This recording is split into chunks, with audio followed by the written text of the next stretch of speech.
The rain had not stopped for 3 days. Field Marshal Erwin Rommel stood at the window of his command post in La Roche-Guyon, watching water stream down the glass in uneven rivulets. Beyond the chateau's stone walls, the French countryside dissolved into gray mist. Somewhere out there, beyond the fog in the channel, the Allied invasion fleet was gathering. Everyone knew it. The question was no longer if, but when and where. It was June 4, 1944. Rommel had spent 18 months preparing for this moment. 18 months driving up and down the Atlantic Wall, inspecting bunkers, demanding more mines, more obstacles, more concrete. His staff called it obsession. He called it necessity. The Allies would come with overwhelming force, air superiority, naval bombardment, endless reserves. Germany's only chance was to stop them at the waterline, in the first hours, before they could establish a foothold. Destroy them in the surf, he had told his commanders. We won't get a second chance. But standing there, watching the rain, Rommel felt something he rarely allowed himself to acknowledge: doubt. The defenses were incomplete. He had asked for millions of mines, they had placed thousands. He had demanded panzer divisions positioned close to the coast. Hitler and von Rundstedt had kept them inland, beyond his immediate control. Every inspection revealed the same pattern: too little, too late, too far from what was needed. His aide, Captain Helmuth Lang, entered quietly, carrying a folder of reports. Herr Feldmarschall, the weather forecast. Rommel took the papers without turning from the window. The meteorologists predicted continued storms through the week, high winds, rough seas, poor visibility. Invasion conditions were impossible. The Allies needed calm seas for their landing craft, clear skies for their bombers. They won't come in this, Lang offered. No, Rommel agreed. They won't. Which meant he had time. Time he desperately needed. He made the decision quickly, as he always did. His wife Lucy's birthday was June 6th. He had not seen her in months. The weather provided a narrow window, perhaps 3 or 4 days. He could drive to Germany, spend a day with Lucy, meet with Hitler to demand the panzer divisions be placed under his command, and return before conditions improved. Prepare the car, he told Lang. We leave for Hurlingen tomorrow morning. Lang hesitated. Sir, if the weather clears. It won't clear for days. You've seen the reports. But even as he said it, Rommel felt the weight of the decision settle onto his shoulders like wet sand. He was leaving. The commander of Army Group B, responsible for defending France's northern coast, was leaving his post at the most critical moment of the war. He told himself it was logical. The invasion could not happen in a storm. He needed those panzer divisions. He needed Hitler's ear. But logic and certainty were not the same thing. The drive to Germany took all day. Rommel sat in the back of the staff car, watching France roll past, villages with shuttered windows, fields planted with obstacles, roads lined with troops who would soon face the largest amphibious assault in history. He reviewed reports, made notes, planned his arguments for Hitler. But his mind kept returning to the coast. The Atlantic Wall was not a wall. It was a concept, a propaganda term for a discontinuous line of strongpoints, trenches, and minefields stretching from Norway to Spain. In some places it was formidable. In others, too many others, it was theater. Rommel had walked the beaches himself, measuring fields of fire, calculating angles of approach. He knew every weak point, every gap in coverage. And he knew what the Allies knew, that Normandy, despite its cliffs in Bocage country, was vulnerable. The ports of Cherbourg and Le Havre were too obvious. Pas-de-Calais was too heavily defended. Normandy was the compromise, difficult enough to seem unlikely, accessible enough to succeed. If they came to Normandy, and if they came while he was gone. He pushed the thought away. June 5th arrived with continued rain and wind. Rommel spent the morning with Lucy at their home in Hurlingen, presenting her with a pair of gray suede shoes from Paris, a small luxury in a country running out of everything. She smiled, but he saw the worry in her eyes. You look tired, Erwin. Everyone is tired. Will it be soon? He did not answer immediately. They sat in the garden, listening to rain tap against the leaves. After 28 years of marriage, Lucy knew when not to press. "Yes," he finally said. "Very soon." That afternoon, he received a call from his chief of staff, General Hans Speidel. The weather was still holding. No change in Allied activity. The meteorologists remained confident storms would continue through the week. Rommel allowed himself to relax slightly. He would meet with Hitler tomorrow, make his case for the panzers, and return to France by June 7th. The Allies would still be waiting for clear skies. Everything was under control. He went to bed that night in his own home, in his own bed, for the first time in months. The rain drummed steadily on the roof. Somewhere in the darkness, across the channel, thousands of ships were moving through the storm toward a coast Rommel had spent 18 months fortifying. But he did not know that yet. In the morning, everything would change. The telephone rang at 6:15 a.m. Rommel was already awake, dressed in civilian clothes, preparing for his meeting with Hitler later that morning. The sound cut through the quiet house like a blade. Lucy appeared in the doorway, her face tight with the particular dread that comes from early morning calls during wartime. Captain Lang answered. Rommel watched his aide's expression shift from confusion to something harder to read, not quite alarm, but close. "Herr Feldmarschall," Lang said, covering the receiver. "General Speidel. He says there are reports of parachute drops in Normandy. Widespread. And naval activity off the coast." Rommel took the phone. Speidel's voice was calm, but Rommel had known him long enough to hear the tension underneath. "Erwin, it's begun. Airborne landings reported across the Cotentin Peninsula and east of the Orne. Thousands of paratroopers. The Navy reports a massive fleet approaching the Normandy coast. All 5 beaches." For a moment, Rommel said nothing. He looked out the window at the gray German morning, at the garden where he had sat with Lucy just yesterday, at the normalcy that was already dissolving. In this weather, he finally asked. "The storm broke over the channel last night." "A narrow window. They took it." "Of course they did." Rommel's mind was already moving, calculating distances, response times, what could be salvaged. The panzers? Still awaiting authorization from OKW. Von Rundstedt has requested release of the reserves. No response yet from Führer headquarters. Which meant Hitler was probably still asleep.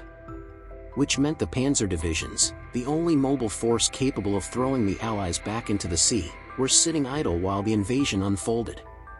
"I'm leaving now," Rommel said. "Alert all division commanders.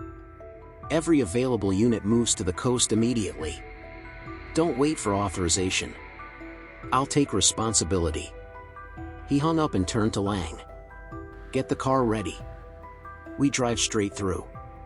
Lucy stood in the doorway, holding the gray suede shoes he had given her. She did not ask questions. She simply nodded. "Be careful, Erwin." He kissed her forehead, knowing it might be the last time, and walked out into the morning. The drive back to France was 7 hours of mounting frustration. Rommel sat rigid in the back seat, receiving updates by radio and field telephone at every stop. Each report was worse than the last. The Allies had landed at dawn across 5 beaches: Utah, Omaha, Gold, Juneau, Sword. Thousands of ships. Overwhelming air cover. The coastal defenders were fighting hard, but they were fixed fortifications without mobile support. They could delay, but not stop. And the panzers still had not been released. Rommel made call after call, demanding, pleading, ordering. The responses were always the same: authorization pending, awaiting Führer decision, standby for orders. The machinery of command was grinding slowly while the battle was being lost by the hour. He stared out at the French countryside passing by, the same roads he had driven 2 days ago, when he had convinced himself he had time. The rain had stopped. The skies were clearing. The Allies had read the weather better than his own meteorologists, had taken a calculated risk, and now they were ashore. "Faster," he told the driver. They pushed the staff car to its limits, racing west toward Normandy. Rommel reviewed maps, mentally repositioning units, calculating what could still be done. If the panzers moved now, right now, they could hit the beachhead before it consolidated. The Allies would be disorganized, still unloading, vulnerable. It was a narrow window, but it existed. But the panzers were not moving. By early afternoon, the reports shifted in tone. The Allies had broken through at several points. They were pushing inland. Engineers were clearing obstacles, bringing armor ashore. The window was closing. Rommel arrived at La Roche-Guyon at 9:30 p.m., 16 hours after the invasion began. His staff was waiting, maps covered with red markings showing Allied penetrations, unit positions, casualty estimates. General Speidel gave the briefing with clinical precision. The Americans had taken Utah Beach with relatively light casualties. Omaha had been a bloodbath, but they had held on and were now moving inland.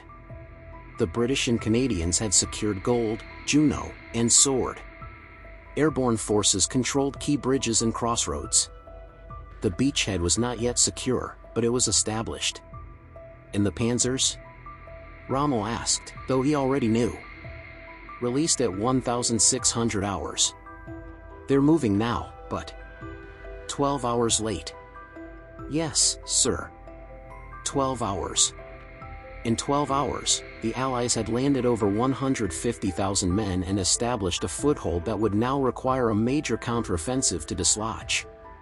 The kind of counteroffensive Germany no longer had the resources to mount. Rommel walked to the map, studying the red markings. He had spent 18 months preparing for this day. He had known exactly what needed to happen: hit them in the surf, in the first hours, with everything available. Destroy them before they could dig in. Instead, he had been in Germany. The panzers had been held back. The Allies had been given time. Prepare orders for a coordinated counterattack, he said. All available armor, dawn tomorrow. We hit them before they can consolidate further. His staff moved to execute, but Rommel remained at the map, alone with the weight of what he was seeing. The invasion had succeeded. Not completely, there would be weeks of hard fighting ahead. But the essential fact was already clear: the Allies were ashore, and they were not going to be pushed back into the sea. Everything else was just mathematics. June 7, 1944. Dawn. Rommel stood on a ridge overlooking the invasion beaches, binoculars pressed to his eyes. The sun was rising over the channel, illuminating a sight that would have seemed impossible a week ago, an armada stretching to the horizon. Hundreds of ships, battleships, cruisers, destroyers, transports, landing craft, arranged in precise formations, unloading men and material in a continuous stream. The scale was breathtaking. He had known the Allies possessed industrial superiority. He had read the intelligence estimates, seen the production figures. But knowing and seeing were different things. This was not an invasion. This was the physical manifestation of America's economic power, transformed into steel and delivered to France's doorstep. Behind him, the panzer counterattack was forming up: tanks, infantry, artillery. Everything he had demanded for 18 months, finally released. But as he watched Allied fighter bombers circling overhead like hawks, as he saw the naval guns adjusting their aim toward inland targets, Rommel understood with cold clarity that the counterattack would fail. Not because his men lacked courage. Not because the plan was flawed. But because the equation had fundamentally changed. Captain Lang approached, carrying the latest reports. Herr Feldmarschall, 21st Panzer Division reports they're ready to attack. 12th SS Panzer Division is still moving into position. They've been under continuous air attack since leaving their assembly areas. Casualties? 15% before even reaching the front. Rommel lowered the binoculars. 15%. Lost to aircraft, not combat. That was the new reality. Any movement in daylight brought immediate air attack. The Allies owned the sky absolutely. Tell them to hold, he said quietly. Lang hesitated. Sir? Tell them to hold position. Attacking now would be suicide. He could see the confusion in Lang's face. This was Rommel, the Desert Fox, the master of mobile warfare, ordering his panzers to sit still while the enemy consolidated. But Lang was young. He had not yet learned to recognize the difference between battles that could be won and battles that simply had to be fought. "We'll attack at dusk," Rommel continued. "When their aircraft are grounded. Coordinate with all divisional commanders, simultaneous assault, multiple axes. Make them think we're stronger than we are." Lang saluted and left. Rommel returned to the binoculars, watching the beaches. The attack came at 2100 hours, as the summer sun finally dropped below the horizon. Rommel commanded from a forward position, close enough to hear the tank engines, the crack of 88mm guns, the rattle of machine gun fire. His panzers drove hard into the Allied lines, exploiting gaps, pushing toward the beaches. For a few hours, it looked like it might work, like German armor and infantry, fighting at night when Allied air power was neutralized, could roll back the invasion. But then the naval guns opened up. Rommel had faced artillery before, in North Africa, in France, in Russia. But this was different. The battleships and cruisers offshore had radar-directed fire control, could drop shells with devastating accuracy miles inland. Entire panzer companies disappeared in eruptions of earth and steel. Infantry positions were obliterated. The counterattack stalled, then broke apart, then retreated. By midnight, it was over. Rommel sat in his command vehicle, reading casualty reports by flashlight. 23 tanks destroyed. Hundreds of men dead or wounded. Negligible territorial gains. The Allies had barely shifted their lines. General Speidel arrived with the final assessment. "We can regroup and try again tomorrow night." "With what?" Rommel asked. "We just spent our mobile reserve. The Allies are bringing in reinforcements faster than we can inflict casualties. Every hour, they're stronger. Every hour, we're weaker." Speidel said nothing. He knew Rommel was right. June 10, 1944. 3 days after the landing, Rommel toured the front lines, visiting units, talking to commanders, seeing the reality up close. Everywhere, the story was the same: brave men fighting hard, inflicting casualties, holding ground, and slowly, inexorably, being pushed back. The Allies were not brilliant tacticians. They did not need to be. They simply brought overwhelming force to every engagement: more tanks, more artillery, more air support, more men. When they encountered resistance, they called in naval gunfire or carpet bombing and moved forward over the rubble. It was industrial warfare in its purest form. Not elegant. Not clever. Just relentless application of superior resources. Rommel stopped at a field hospital, walking among the wounded. Young men with shattered limbs, burned faces, 1,000-yard stares. A lieutenant, no more than 22, missing both legs, asked him the question that was on everyone's mind. "Herr Feldmarschall, can we throw them back?"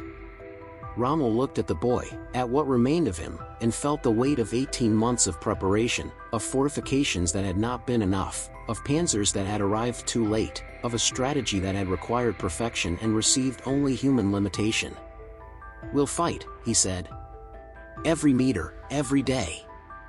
We'll make them pay for every inch of France." It was not an answer. The lieutenant knew it. Rommel knew it. But it was all he could offer. That evening, back at La Roche-Guyon, Rommel sat alone in his office. The maps were still spread across the table: the Atlantic Wall, the beach defenses, the panzer positions. All the planning, all the preparation, rendered irrelevant by weather, timing, and the simple mathematics of industrial capacity. He thought about the moment he had decided to leave for Germany. June 4th, standing at the same window, watching the rain. He had made a logical decision based on the best available information. And he had been wrong. But even if he had stayed, even if the panzers had been released immediately, even if everything had gone according to plan, would it have mattered? The Allies had come with such overwhelming force that perhaps the outcome had been inevitable from the moment their ships left England. Rommel picked up a pen and began writing a report to von Rundstedt and OKW. He chose his words carefully, knowing they would be read by Hitler, knowing that honesty could be dangerous. But he was tired of illusions. The enemy's complete command of the air restricts all movement by day. The material and firepower of the enemy's naval artillery is so immense that any advance into the area dominated by this fire is impossible. The enemy has succeeded in establishing a beachhead which cannot be eliminated with the forces currently available. He paused, pen hovering over paper. Then he added one more line. The situation in Normandy will become critical unless substantial reinforcements arrive immediately. Without air superiority and naval parity, the battle cannot be won. He signed the report and sealed it. The words were true, but they would not change anything. Germany did not have air superiority.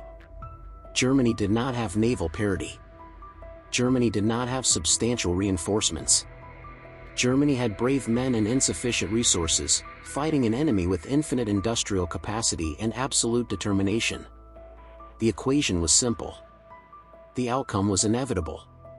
Rommel stood and walked to the window. Outside, the French night was quiet. But to the north, toward the coast, he could see the glow of fires, the beachhead burning, expanding, consolidating. The Allies were there to stay. He had known it on June 6, the moment Speidel called with news of the landings. He had known it on June 7, watching that armada stretch to the horizon. He had known it on June 10, walking among the wounded. But standing there, alone in the darkness, Rommel allowed himself to fully acknowledge what he had been avoiding for days. Normandy could not be saved. The war in the West was lost. Everything that followed would be mathematics: how long, how many dead, how much of Germany destroyed before the inevitable conclusion.